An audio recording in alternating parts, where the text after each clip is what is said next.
Hello, you're welcome to another insight moment from Coach Wale. I am a school consultant and I work with different schools across the globe. Quickly today, I want to talk about instructional materials in the 21st century education. The place of instructional material in the 21st century education cannot be overemphasized. And the reason for this is because every educator needs to know how children learn right now.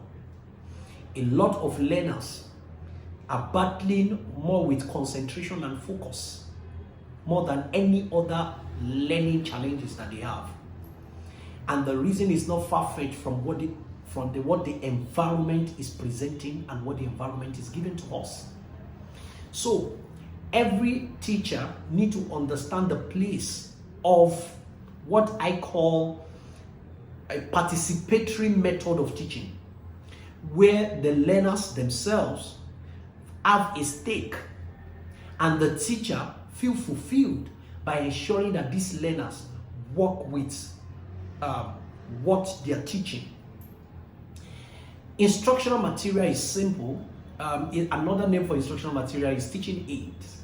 And teaching aids talks about what we use to aid the teaching, what we present to help the learners to better understand what we are teaching. Content alone will not lead to performance. The delivery of a teacher is very important to learners' performance. So this is an important part of teachers' delivery.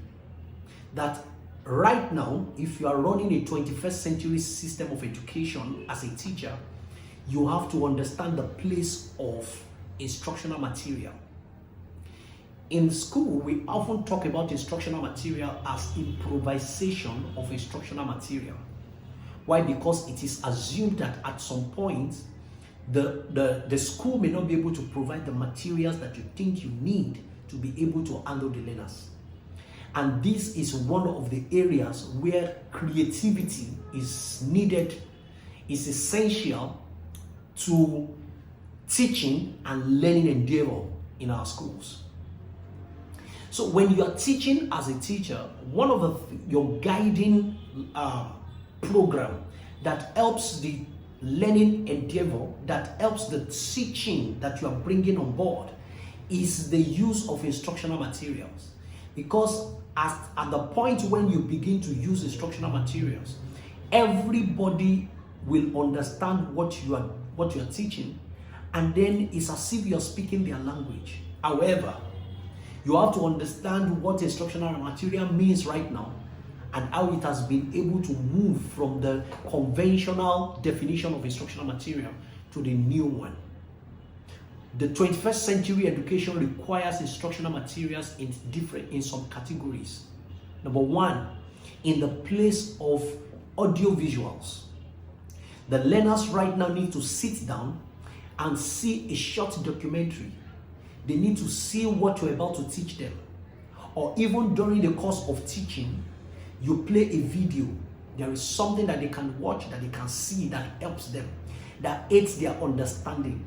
And also, what they can transfer from the classroom environment to other environment like home, where the learning can continue even though they are not in your presence as a teacher. So the place of audiovisual is very important. The second aspect of instructional material is the role play. Role play. Right now, as a teacher, when you are delivering in the classroom, you need to engage the learners in playing of roles. You need to create roles from the things that you are teaching them and engage 2-3 out of the learners. Let them come out so that you make use of demonstration method where the learners themselves pick what you are saying just by demonstrating. It helps their memory. It helps in recalling what has been taught. It quickens. It helps a lot. You know, one of the things that I had when I was in school, I find it very difficult to define Ohm's law in physics when I was in secondary school. And possibly because the way it was presented. Ohm's law was presented to me in a very strange way. So I had to cram it. I had to read it countless of hours. Unfortunately, when I got into the examination room, the first question was state Ohm's law, but I couldn't state it. Why? Because I did not understand it. A very short principle. The same thing with Ball's law. However, when I got to university, I was introduced to Ball's law in a different dimension. And what is the dimension?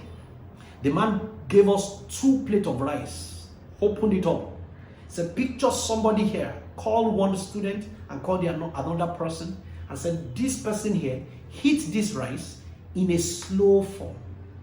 This other one is very fast when it comes to eating of rice. So he asked, after 3 minutes, which of these 2 people will have more rice in the plate? Everybody pointed at the person here. Why? Because he was eating slowly. He said that is Ball's law. He said because Ball's law states that the higher the pressure, the lower the volume. As simple as that. I'm talking about something close to 14, 15 years ago. I was shocked. I said, wow, so this is what I've been cramming. And that is the place of instructional materials. Instructional material right now is needed for learners' performance. As a teacher, you need to create time when you are preparing your lesson to be able to do this. Thank you very much for this short video. Do stay tuned for another video from my channel. Thank you. I'll see you.